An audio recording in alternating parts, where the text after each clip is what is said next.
16મા અધ્યાયનો પંડિતોએ ઋષિઓએ સરસ મજાનો અર્થ બતાવ્યો કે તમારા પર વરસેલા આશીર્વાદ માટે એની કૃપા સમજો. કે ભગવાને જે કંઈ આપણને આપ્યું છે એ આપણું કર્તવ્ય હશે, કર્તૃત્વ હશે, પણ તેમ છતાં એ ભગવાનની કૃપા હોય તો જ આપણને પ્રાપ્ત થઈ શકે. 10મો અધ્યાય ભગવાને આ જ વાતને થોડી વિસ્તારથી સમજાવી છે. અને ભગવાને જે વાત કરી એનો પંડિતોએ એક વાક્યની અંદર શું સાર આપ્યો છે કે તમારી પાસે આસપાસમાં આધ્યાત્મિકતાની અનુભૂતિ કરો, એટલે કે તમે દરેક જગ્યાએ પરમાત્માને ઓળખવાની ચેષ્ટા કરો, એને સમજવાનો પ્રયત્ન કરો.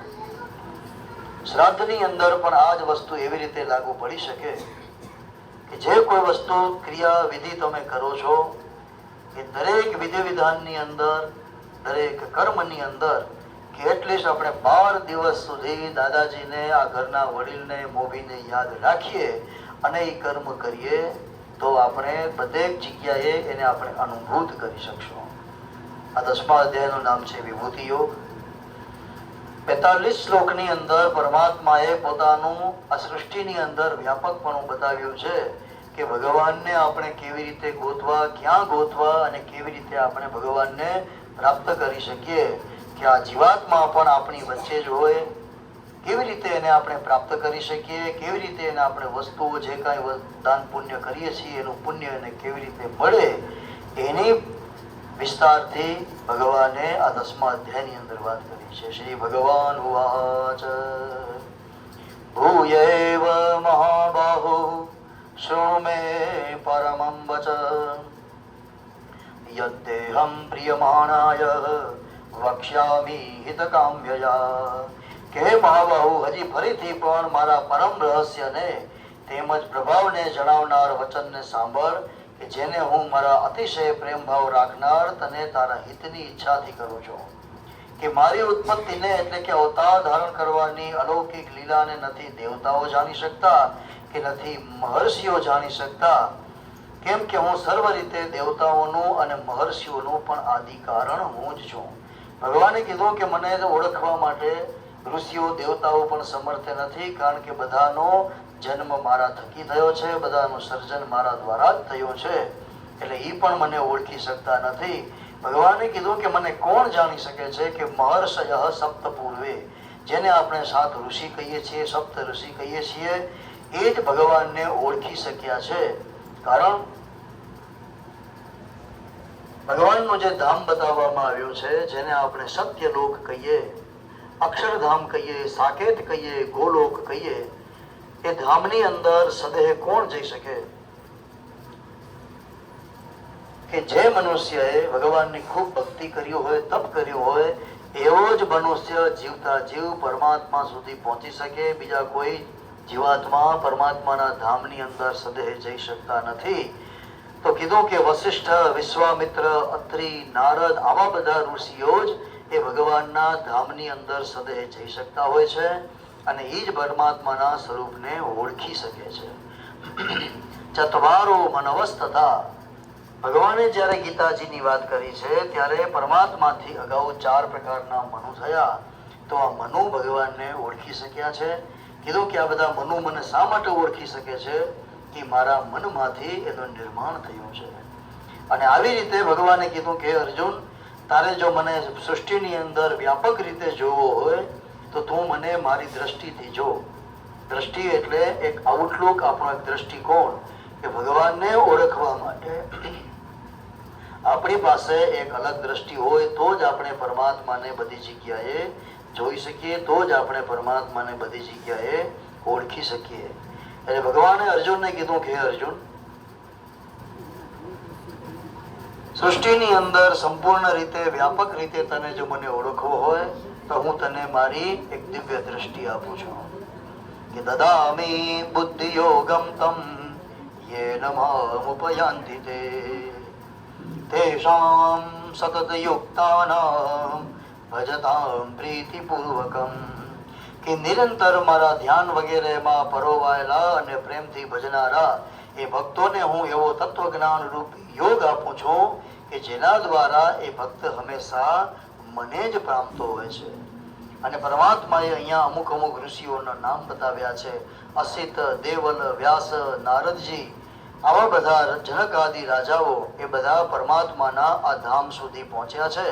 અને આમ કરતા ભગવાને અહીંયા 10મા અધ્યાયની અંદર પોતાની વિભૂતિઓનું વર્ણન કર્યું છે. હંતતે પ્રવક્ષ્યામિ દિવ્યમાત્મ વિભૂતયઃ પ્રાધાન્યતઃ કુરુ શ્રેષ્ઠ નાસંત્યો ન વિસ્તરસ્ય. કે ભગવાને કીધું કે અર્જુન, તને જો મને ઓળખવો હોય તો તને હું મારા ઓળખવા માટે અમુક અમુક જગ્યાએ મારું નિશ્ચિત રૂપે જે સ્થાન છે એ તને સમજાવું છું. શ્રીમદ ભગવદ્ ગીતાની અંદર આ 10મા અધ્યાયની અંદર ભગવાને 54 જગ્યાએ પોતાનું વ્યાપકપણું બતાવ્યું છે. અને આ જ વાત શ્રીમદ ભાગવતની અંદર પણ જોવા મળે છે. 11મા સ્કંદની અંદર પરમાત્માએ ત્યાં પોતાનું વિસ્તારથી રહેવાનું સ્થાન બતાવ્યું છે. આપણે ત્યાં ગુજરાતીમાં એવું કહેવાય કે આસપાસને ચાસમાં અંતરમાં આભાસ, બધી જ જગ્યાએ મારા વિશ્વપતિનો વાસ. કે ખેડૂત ખેતી કરતો હોય તો ખેતી કરવા માટે એને ઘણી વખત સવારે 5 વાગે જવું પડે, 4 વાગે જવું પડે, ક્યારેક એને આખી રાત પણ ત્યાં ખેતરની અંદર રહેવું પડે. તો એ મારી તમારી જેમ સવાર થાય અને મંગળાના દર્શન કરવા મંદિરે ન પણ જઈ શકે. તો આ ખેડૂત ભગવાનને કેવી રીતે પ્રાપ્ત કરી શકે? તો આ ખેડૂત જ્યારે ખેતી કરતો હોય, હળ હલાવતો હોય, પાણી દેતો હોય, ત્યારે બધી જ જગ્યાએ જો એ પરમાત્માને જોવે, એ પરમાત્માને અનુભૂત કરે, તો આ ખેડૂત મંદિરમાં ન જવા છતાં પણ પરમાત્માને પ્રાપ્ત કરી શકે. એવી પરમાત્માએ આપણને સરસ મજાની અહીંયા દ્રષ્ટિ આપી છે. અને શું કીધું કે આપણે એ દ્રષ્ટિને ઘણી જગ્યાએ વાપરતા જ હોઈએ છીએ, પણ આપણે એ દ્રષ્ટિને જીવનની અંદર ઉતારી શકતા નથી. ભગવાને જે અહીંયા વાતો કરી છે, પોતાની વિભૂતિ, પોતાનું અસ્તિત્વ જે જગ્યાએ પૂર્ણ રૂપે બતાવ્યું, એ ઘણાને ખબર હોય, અનુભૂત હોય, પણ આપણે એનું ફિલિંગ કરી શકતા નથી. જેવી રીતે ભગવાને આ ગીતાની અંદર કીધું કે અસ્વસ્થ સર્વ વૃક્ષાણામ, દરેક વૃક્ષોની અંદર હું પીપળાની અંદર મુખ્ય રૂપે રહેલો છું. અને એટલા માટે જ આપણે હંમેશા પીપળાનું પૂજન કરીએ, પીપળાની પ્રદક્ષિણા કરીએ અને પીપળાને ક્યારેક આપતા નથી. કારણ કે ભગવાને કીધું છે કે મારું જો સંપૂર્ણ રૂપે વિશેષ કોઈ પણ તેજ હોય તો એ વૃક્ષ જગતની અંદર મેં પીપળાના ઝાડની અંદર પધરાવેલો છે. 54 પ્રકારે ભગવાને અહીંયા પોતાની ગણતરી આપી છે. આદિત્યાનામ અહમ વિષ્ણુ જ્યોતિષામ રવિરંશુમાન મરીચિર્મૃતામ અક્ષી અસ્મિ નક્ષત્રાણામ અહમ શશી. આકાશની અંદર જેટલા પણ નક્ષત્રો, તારાઓ દેખાય છે, એની અંદર ભગવાને 2 જગ્યાએ પોતાની વિભૂતિ બતાવી છે. એક સૂર્યનારાયણ અને બીજા ચંદ્રમા. અને એટલા માટે જ આપણે આ બધાનું પૂજન કરીએ. સવાર થાય અને સૂર્યનારાયણને અર્ઘ્ય આપીએ, બીજનો ચંદ્ર દેખાય પછી આપણે ધૂપ દીપ કરીએ, ચોથનો ચંદ્ર દેખાય પછી આપણે ગણપતિ ચોથનું આપણે વ્રતના ઉજવણા કરીએ. એવી રીતે ભગવાને અલગ અલગ સૃષ્ટિની અંદર જ્યાં જ્યાં પોતાનું વ્યાપકપણું છે એને દર્શાવ્યો છે. અને સમજો કે જ્યાં જ્યાં મારા તમારાથી કોઈ પણ ચડિયાતી વસ્તુ હોય એને આપણે અનાયાસે પણ નમસ્કાર કરતા હોઈએ છીએ, એનું પૂજન કરતા હોઈએ છીએ. પછી એ વ્યક્તિ હોય, વસ્તુ હોય કે કોઈ પણ મશીનરીનો ભાવ હોય તો ત્યાં આપણે હંમેશા એનો જાણે અજાણે આદર કરતા હોઈએ છીએ. ગંધર્વાણામ ચિત્રરથઃ દેવર્ષિણામ ચ નારદ. ભગવાને કીધું કે ઋષિઓની અંદર નારદ મુનિ એ મારી જ વિભૂતિ છે. સિદ્ધાનામ કપિલો મુનિ, જે 84 સિદ્ધ થઈ ગયા. જે વૈષ્ણવ હોય એને કદાચ એવી કોઈ વાર્તા સાંભળી હોય કે 84 સિદ્ધ અને 252 વૈષ્ણવોની વાત હવેલી સંપ્રદાયમાં આવે કે જેના ઉપરથી આપણે ત્યાં આખો સ્વામિનારાયણ સંપ્રદાય ચાલે છે. તો એની અંદર કપિલ મુનિને જેનું સ્થાન સિદ્ધપુરની અંદર બતાવ્યું છે, એ કપિલ નારાયણને પણ ભગવાનની જ વિભૂતિ તરીકે ગણવામાં આવી છે. નરાણામ ચ નરાધિપઃ. મનુષ્યોની અંદર રાજા હોય એને પરમાત્માનું જ સ્વરૂપ કહેવામાં આવ્યું છે. અત્યારે રાજાશાહી નથી, પણ તમે અત્યારે દેશના પ્રધાનમંત્રી કે જિલ્લાના કલેક્ટરને રાજા તરીકે જોઈ શકો, જે કોઈ પણ વસ્તુને હટાવી શકે, સ્થાપી શકે, એ દરેક કાર્ય કરવા માટે સમર્થ હોય. ગરુડ આદિ પુરાણોમાં તો ત્યાં સુધી કીધું છે કે આપણે ત્યાં એવું કહેવામાં આવ્યું છે કે અપુત્રસ્ય ગતિર નાસ્તિ. જેનું સંતાન ન હોય, જેને દીકરો ન હોય, એવા વ્યક્તિની ગતિ ન થાય. પણ ગરુડ આદિ પુરાણોમાં શું કહેવામાં આવ્યું છે કે જે વ્યક્તિનો દીકરો ન હોય તો એના નિમિત્તે એની પત્ની પણ કાર્ય કરી શકે, એના નિમિત્તે એનો ભત્રીજો, એનો ભાઈ, એ બધા કાર્ય કરી શકે. ત્યાં સુધી પણ કીધું છે કે એના નિમિત્તે એનો દોયતરો પણ કાર્ય કરી શકે. આપણે ઘણી જગ્યાએ નિયાણાને, દોયતરાને નિયાણા તરીકે દૂર રાખતા હોઈએ છીએ, પણ ગરુડ આદિ પુરાણોમાં, ઇવન શ્રીમદ ભાગવતની અંદર પણ એનો ઉલ્લેખ જોવા મળે છે. પંચમ સ્કંદની અધ્યાયની અંદર તમે કથામાં જાઓ તો રાજા પ્રિયવ્રત, ઉત્તાનપાદ, એનાથી પહેલા જે દક્ષ પ્રજાપતિ થયા, એને 3 દીકરીઓની વાત આવે. એમાં રુચિ નામના પ્રજાપતિને જ્યારે દક્ષ પ્રજાપતિએ પોતાની દીકરી પરણાવી ત્યારે એવી શરત રાખેલી કે હે રાજા, તમારે ત્યાં જો આ કન્યા દ્વારા પ્રથમ ખોળે જો દીકરાનો જન્મ થાય તો તમારે આ દીકરો મને આપી દેવાનો છે. આવી રીતે આ દક્ષ પ્રજાપતિનો વંશ આગળ વધ્યો છે. અને એવી રીતે અલગ અલગ શાસ્ત્ર પુરાણોમાં એ દોયત્રાને પણ અધિકાર આપવામાં આવ્યો છે, ભાઈને અધિકાર આપવામાં આવ્યો છે, રાજાને અધિકાર આપવામાં આવ્યો છે કે સમજો કે કોઈ આખા કુટુંબ પરિવારનું અનાયાસે ક્યાંય પણ મરણ થયું તો એનું શ્રાદ્ધ કરવાનો ફરજ એ રાજાના ભાગે હોય છે. ગરુડ પુરાણમાં લખ્યું કે કદાચ રાજા એ કર્મ ન કરે તો જેને આપણે કુલ ગોર તરીકે નિમતા હોઈએ, એને પૂજતા હોઈએ, એને દરેક કાર્યમાં સ્થાન આપતા હોઈએ, એ બ્રાહ્મણની પણ ફરજમાં આવે કે મારે મારા યજમાનનું હિત કરવાનું છે તો મારે આ કાર્ય કરવાની મારી ફરજમાં આવે છે. અને એટલા માટે જ આપણે ત્યાં કુલગોરની એક નિમણૂક થવામાં આવી હતી. આપણે ત્યાં પેલા માજનમાં પણ મહારાજ હતા, પણ નવીન મહારાજ ગયા પછી એની કોઈ નિમણૂક થઈ નથી. પણ કુલગોરનું મહત્વ, રાજાનું મહત્વ અહીંયા આપવામાં આવ્યું કે કોઈ પણ વ્યક્તિની પાછળ વિધિ કરાવનાર ન હોય તો એના બ્રાહ્મણે એના નિમિત્તે વિધિ કરાવવી. પિતૃણામ આચાર્યમાસ્મી વર્ણો યાદશામહમ મૃગાણામ ચ મૃગેન્દ્રોહમ. તમે ગીતાજી કેવી રીતે સાંભળ્યા હશે, કેટલા સાંભળ્યા હશે મને ખબર નથી, પણ ભગવાને જે વાત કરી છે એને અલગ દ્રષ્ટિકોણથી તમે જો સમજશો તો આજે સૃષ્ટિની અંદર સિંહ માત્ર 2 જગ્યાએ જ જોવા મળે છે, ભારતમાં અને આફ્રિકામાં. પણ આ છોકરાઓ બેઠા છે અને રેકોર્ડિંગ છોકરાઓ માટે જ કરીએ છીએ એટલે હું કહું કે જંગલની અંદર સિંહ માત્ર 2 જ જગ્યાએ જોવા મળે, છતાં યુરોપ, અમેરિકામાં પણ એવું જ ભણાવવામાં આવે, the lion is king of જંગલ. બરોબર? તો જો ત્યાં સિંહ નથી તો પણ એને કેમ સિંહને જંગલનો રાજા તરીકે સ્વીકાર્યો? તો ભગવાને ગીતાની અંદર કીધું છે મૃગાણામ ચ મૃગેન્દ્રોહમ. પશુ સૃષ્ટિની અંદર જે સિંહ છે એની અંદર મારું પરમ તેજ રહેલું છે. વૈનતયશ્ચ પક્ષિણામ. પક્ષીઓની અંદર, ગરુડની અંદર મારું પૂર્ણ રૂપે તેજ રહેલું છે. પ્રહલાદશ્ચાસ્મે દૈત્યાનામ. દૈત્યોની અંદર પ્રહલાદ છે એ મારી જ વિભૂતિ છે. આવી રીતે ભગવાને વાત કરી અને આગળ વાત કરી કે સ્રોતસામ અસ્મિ જાહ્નવી. નદીઓની અંદર ગંગાજી ભાગીરથી તરીકે હું જ છું. અને ભગવાને જ્યાં પોતાનું સ્થાન બતાવ્યું એટલા માટે જ કદાચ ગંગાજીનું પાણી ક્યારે ખરાબ થતું નથી. નહીતર તમે કોઈ પણ સામાન્ય જળને પગ ભરીને રાખો એટલે અઠવાડિયા 10 દિવસની અંદર એની અંદર લીલ થવા માંડે. બાટલીને ગમે એટલી પેક કરીને રાખી હોય તમે ખોલો એટલે એની અંદર કાંઈક ને કાંઈક તમને અશુદ્ધિ જોવા મળે. પણ ગંગાજીના પાણીની અંદર ક્યારેય પણ આવું જોવા મળતું નથી. એનું કારણ એ હોઈ શકે કે ભગવાને પોતાનું એની અંદર તેજ રાખ્યું છે. અને ભગવાને આગળ આ વાત કરી કે મૃત્યુ સર્વ હરશ્ચાહમ. દરેક વ્યક્તિના સૌનો સંહાર કરનાર મૃત્યુ એ હું જ છું. અર્જુન, ઉત્પન્ન થનાર વ્યક્તિઓની ઉત્પત્તિનું કારણ પણ હું જ છું.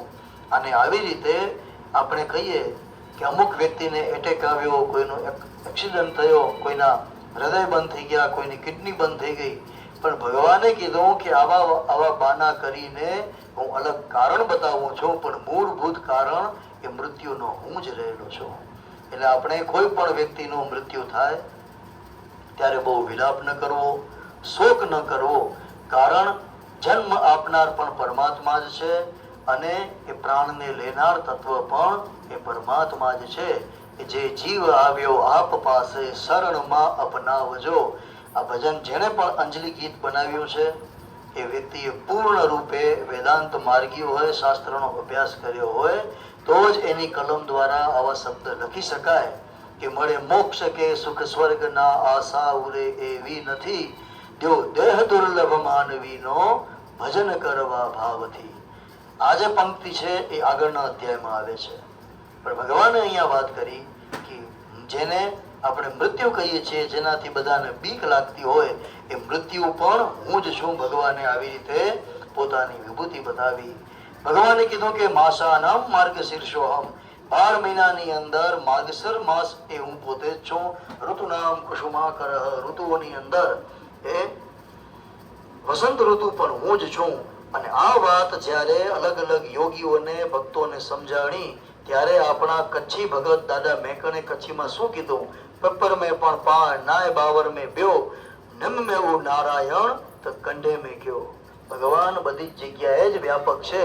અને એટલા માટે આપણે કંડીનું પૂજન કરીએ, પીપળાનું પૂજન કરીએ, કે બધી જ જગ્યાએ આપણે પરમાત્માને હંમેશા વ્યાપક તરીકે જોતા હોઈએ છીએ. અને એવી જ રીતે આ જીવાત્મા પણ આપણી બધાની વચ્ચે હંમેશા વ્યાપક તરીકે જ રહેલા છે.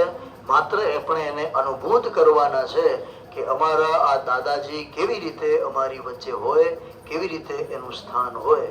કારણ ગરુડ આદિ પુરાણોમાં લખ્યું છે અને આપણે એનું પાલન પણ કરીએ કે અહીંયા પણ આપણે દીવો અને ચારણી મૂક્યા. શા માટે?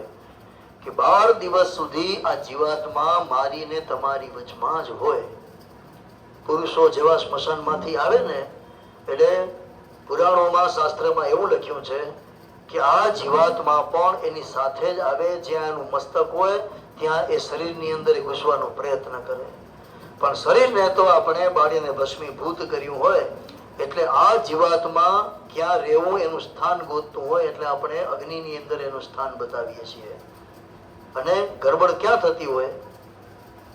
જેને આજથી ઘણા વર્ષો પહેલા બસમાં મુસાફરી કરી હશે એને ખ્યાલ હશે કે તમે બસમાં મુસાફરી કરો, એસટી બસમાં, ટ્રાવેલ્સમાં નહીં, અને તમે કોઈ વચ્ચે સ્ટેન્ડ આવે અને ઉતરો ને એટલે આપણે આપણો રૂમાલ થેલી મૂકીને ઉતરતા. હવે તો ભગવાનની ખૂબ દયા છે એટલે અહીંથી તો મને લાગતું નથી કોઈ બસમાં બેઠવું પણ હોય. તો આપણે એ જગ્યા રાખીને નીચે ઉતરતા. શા માટે? કે આ જગ્યા અમારી ભાડેતરી છે, કોઈ માથે બેસી ન જાય. તો એટલા માટે એક ભજન બનવામાં આવ્યું, જીવ સાને રહે છે ગુમાનમાં, તારે રહેવું ભાડાના મકાનમાં.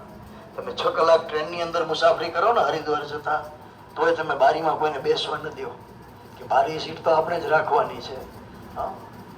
તો જે જીવાત્મા 50, 60, 70, 100 વર્ષ સુધી જે શરીરમાં રહે ને, એને પોતાનું કાયમી સ્થાન સમજી લે, એટલે સ્થાનને મૂકવા માટે તૈયાર થતો નથી. એને જ કહેવાય માયાનું બંધન, એને જ કહેવાય વાસનાના બંધન. કે આ જીવાત્માને ખબર પડે કે હવે મારે આ શરીર સાથે, આ કુટુંબ પરિવાર સાથે મારા દેહના બધા સંબંધો પૂરા થયા. અને મેં પહેલે દિવસે કીધું કે 6 વાગી જાય ને હું પૂરું ન કરું તોય પણ તમે મને કહો નહીં કે મારા જણે પૂરો કર્યો. એવી રીતે હું ને તમે અહીંયા બધા જ વિધિ વિધાન કરીએ, પણ જો એ મોહના માયાના બંધનની અંદર કોઈ પણ જીવાત્મા જો બંધાયેલો રહે તો એ મુક્ત થઈ શકતો નથી. એટલા માટે આવા સદગ્રંથોના વાંચન દ્વારા જો આ જીવાત્મા કદાચ પોતાના પરિવાર સાથે માયાથી જોડાવા માંગતો હોય તો આવા બધા ગીતા આદિ, ગરુડ પુરાણ આદિ શાસ્ત્રોના શ્રવણ દ્વારા આ જીવાત્માને પણ ખબર પડે કે ના, હવે અહીંયા મારું સ્થાન નથી, મારે ઉર્ધ્વ ગતિ સ્વીકારવાની છે. એટલા માટે આપણે ત્યાં આવા ગીતાજી જેવા સદગ્રંથોનું વાંચનની, શ્રવણની આજ્ઞા કરવામાં આવી કે ખબર પડે કે આ જીવાત્માને અને આપણને કે આપણે દરેક જગ્યાએ આ દાદાજીને અનુભવવાના છે. 12 દિવસ સુધી તો અનુભવીએ જ કે હું ને તમે જે કાંઈ કર્મ કરીએ છીએ એ દરેક કર્મ આ જીવાત્મા એ સ્વીકારે છે. પણ આ વસ્તુ ક્યારે થતી હોય છે? કે અગાઉ મેં કીધું કે આપણે કચ્છમિત્રમાં કોઈની મરણ નોંધ વાંચીએ અને મોટી ઉંમર હોય એટલે આપણે તરત કહીએ કે ભાઈ હશે જવા જેવા હતા. પણ આપણા જીવનની અંદર જ્યારે આ ઘટના થાય ને ત્યારે જ આપણને એની અનુભૂતિ થતી હોય છે. જે કોઈ ડોક્ટર હોય અથવા ડોક્ટર સાથે સંકળાયેલા હોય એને ખબર હશે કે એને લોહીની બીક ન લાગે, એને મૃત્યુની બીક ન લાગે, કારણ કે એ રોજ જોતા હોય. મારા જીવનમાં પણ એકવાર આવું થયું કે અમે એક ગીતાજી પૂરા થાય ને વળી ક્યારેક બીજા, ક્યારેક ત્રીજા. પણ અનુભૂતિ ક્યારે થઈ કે એને દુઃખ કોને કહેવાય? મારો એક ખાસ મિત્ર, એનું નાની ઉંમરમાં મૃત્યુ થયું અને નાની ઉંમરની અંદર આ વ્યક્તિએ એટલા બધા દાન પુણ્ય કર્યા, એટલું સત્કર્મ કર્યું કે સમાજની અંદરનો ક્યારેક કોઈ મોટો વ્યક્તિ ન કરી શકે. પ્રાર્થના સભા પૂરી થઈ અને અમે હોલમાંથી નીચે આવ્યા એટલે આપણા વૃદ્ધાશ્રમના વીડી પાસે જે વાડી છે એના બધા બહેનો રોતા હતા, ડોસીમાં. એટલે મેં પૂછા કરી, એટલે હર્ષદ ને હકી છે કે પાછો હતા કે કોલાય રૂએ હતા. એટલે અમને કલ્પેશ ભીંડેનું નામ લીધું કે મહારાજી છોકરો એડો બહુ કે કદાચ અસાં વટાનું ટેસ્ટિંગ જ્યાં રૂપિયા ન કરે, કદાચ અસાં કે ધક્કો ન ખરાય અને સત્કર્મ કે તો આજે અમને રોવું આવે છે કે હવે અમારું આ કામ કોણ કરશે. આ કલ્પેશ ભીંડે એટલા સરસ કામ કર્યા. હવે એની વિધિ કરવા ગયો ત્યારે મને પણ એમ થયું કે જો આટલું સત્કર્મ આ નાની ઉંમરના છોકરાએ કર્યું હોય તો મારે પણ કોઈક સત્કર્મ કરવું. એટલે મેં નિયમ લીધો કે આ 12 દિવસ સુધી કલ્પેશના નિમિત્તે હું પણ રોજ ગાયોને ચારો નાખીશ. પણ 12 દિવસ તો જરાક વારમાં પૂરા થઈ ગયા. પછી ગાયના પૂછડે પાણી આપતા ત્યારે મેં પણ નિયમ લીધો, અને હું કરું છું એટલા માટે નથી કહેતો, પણ એક સત્કર્મની પ્રેરણા આ ગીતાજી દ્વારા કેવી રીતે મળે કે આજ પછી હું કોઈ પણ જીવાત્માના નિમિત્તે ગીતાજી, ગરુડ પુરાણ કે કોઈ પણ વિધિ કરું તો મારે એ જીવાત્માના નિમિત્તે ગાયને ચારો રોજ નાખવો. તો આ વસ્તુ ક્યારે લાગુ પડે? જ્યારે આપણા હૃદયની અંદર સ્પર્શ કરતી હોય. એટલે સમજો કે હું અત્યારે અહીંયા ગીતાજી વાંચવા માટે આવું છું તો આંખ બંધ કરીને નિશ્ચિત કરી લેવાનું કે મારે પણ મણિલાલભાઈના નિમિત્તે હું રોજ ચારો નાખીને જ આવું છું. અને તમે પણ એવું વિચારજો કે જે કોઈ વ્યક્તિના પ્રાર્થના સભામાં જઈએ, ગીતાજી, ગરુડ પુરાણમાં હાજરી આપવા જઈએ, માત્ર આપણે વ્યવહારિક ધર્મ ન બજાવીએ પણ આપણે એ જીવાત્માનું કલ્યાણ થાય એવું કાંઈ પણ નાનું મોટું પણ પુણ્ય કરીએ અને એ જીવાત્માને અનુભૂત કરીએ તો આ જીવાત્મા દરેકના સત્કર્મની અંદર મારો અને તમારો ફાળો ચોંધાય. અને ગરુડ પુરાણનું વચન કે જે વ્યક્તિ પોતાના માને નિમિત્તે સત્કર્મ કરે, દાન દક્ષિણા આપે, એને 100 ગણું પુણ્ય મળે. પિતાના નિમિત્તે જે વ્યક્તિ કર્મ કરે એને 1000 ગણું પુણ્ય મળે. ભાઈના નિમિત્તે જે કોઈ વ્યક્તિ કર્મ કરે તો એને 10,000 ગણું પુણ્ય મળે. અને કોઈ પણ જે આપણા બ્લડના રિલેશનમાં નથી, ખાલી આપણા સાથે જોડાયેલો છે, એના નિમિત્તે પણ તમે કર્મ કરો છો તો આપણને એનું અનંત ગણું પુણ્ય મળતું હોય છે. તો ભગવાને આ વાત પોતાની વિભૂતિ દ્વારા સમજાવી છે, પણ ભગવાનની વાત એ ભગવાનને પ્રાપ્ત કરવા માટે અર્જુનને કરી છે. સૂતકના આ પ્રસંગે આપણે આ વાતને એવી રીતે સમજી શકીએ કે જો આ જીવાત્મા બધી જગ્યાએ વ્યાપક છે તો આપણે પણ એ વ્યાપકતાનો અનુભૂત કરાવતા આ વ્યક્તિને નિમિત્તે આપણે સત્કર્મ કરવા જોઈએ. અને આવી રીતે ભગવાને અર્જુનને પરમાત્માને કેવી રીતે ઓળખવા, પરમાત્માને કેવી રીતે મેળવવા એની દાખલા આપ્યા છે, એની દ્રષ્ટિ પરમાત્મા અહીંયા શીખવાડી છે. કીધું અંતમાં શ્લોકની અંદર કે અર્જુન, આ વધારે જાણીને તારે શું કરવું સારું રૂપે સમજી લે કે હું આખા બ્રહ્માંડને પોતાની યોગ શક્તિના એક અંશ માત્રથી ધારણ કરીને હું પોતે રહેલો છું. વિષ્ટભ્યામ્યામિદમ કૃષ્ણ એકાંશતેન સ્થિતો જગત. માત્ર એક અંશથી પરમાત્મા આખી સૃષ્ટિને સર્જન કરે છે, એને સંભાળે છે.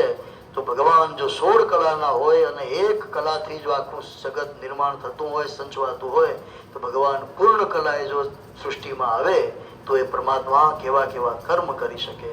અને આવી વાત પરમાત્માએ પોતે કરી. 10મા અધ્યાયને અહીંયા વિરામ આપ્યો. ઓમ તત્સદિતિ શ્રીમદ ભગવદ્ ગીતા સુપનિષત્સુ બ્રહ્મ વિદ્યાયામ યોગ શાસ્ત્રે શ્રી કૃષ્ણાર્જુન સંવાદે વિભૂતિ યોગ નામ પંચદશોધ્યાય. શ્રી કૃષ્ણાર્પણમસ્તુ. ઓમ નમો ભગવતે વાસુદેવાય. ઓમ નમો ભગવતે વાસુદેવાય. ઓમ નમો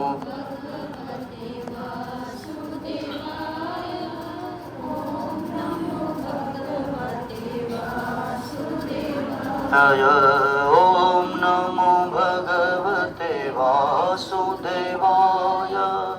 ઓમ નમો ભગવતે વાસુદેવાય. ઓમ નમો ભગવતે દેવાય. ઓમ નમો ભગવતે વાસુદેવાય. ઓમ नमो भगवते वासुदेवाय વાસુદેવાય. આપણા બધાના ઘરમાં કચ્છી ભાષા બોલાતી જશે એટલે આજે આપણે એક કચ્છી ભજન ગાઈએ. તમે બધા મારી પાછળ ચીલાવશો. ઈજ હલ્યાવેન ભોમળે ઈજ છડે ને, ઈજ હલ્યાવેન ભોમળે ઈજ છડે ને, વેંધે ડઠો ન કોઈ મથે ગઠડી બધે ને, વેંધે ડઠો ન કોઈ મથે ગઠડી બધે ને, પરમાર્થ મેં ન પગ ભર્યો ભલાઈ કી ન કઈ, પરમાર્થ મેં ન પગ ભર્યો આઈ કી ન કઈ, દાતારી મેં ન હથ ભર્યો કમાઈ કી ન કઈ, દાતારી મેં હથ ભર્યો કમાઈ કી ન કઈ, પુનાઈ જો પનોઠ લ્યો વ્યાઈ જ ખણે ને, પુનાઈ જો પનોઠ લો વ્યાઈ જ ખણે ને, વેંધે ડઠો ન કોઈ મથે ગઠડી બધે ને, વેંધે ડઠો ન કોઈ મથે ગઠડી બધે ને, सुने न संत वाणी के अपनायो कीन सार, सुने न संत वाणी के अपनायो कीन सार, नड़े न धन घटे तेला धर्म रख्यो धार, नड़े न धन घटे तेला धर्म रख्यो धार, लखों लभेव्या ईज टिंगले ते कोडे ने, लखों लभेव्या ईज टिंगले ते कोडे ने, वेंधे डठो न कोई मथे गठड़ी बधे ने, वेंधे डठो न कोई मथे गठड़ी बधे ने, विचार ने वाणी तेड़ो वर्तन कदे न क्यो, विचार ने वाणी तेड़ो वर्तन कदे न क्यो, बेके वेठासी बोध में पिंड जो ओले व्यो, बेके वेठासी बोध में पिंड जो ओले व्यो, काली हथ पाछा भरिया दुनिया के छड़े ने, काली हथ पाछा भरिया दुनिया के छड़े ने, वेंधे डठो न कोई मथे गठड़ी बधे ने, वेंधे डठो न कोई मथे गठड़ी बधे ने, ईंज हल्यावेन भूमड़े ईंज छड़े ने, ईंज हल्यावेन भूमड़े ईंज छड़े ने, वेंधे डठो न कोई मथे गठड़ी बधे ने, वेंधे डठो न कोई मथे गठड़ी बधे ने.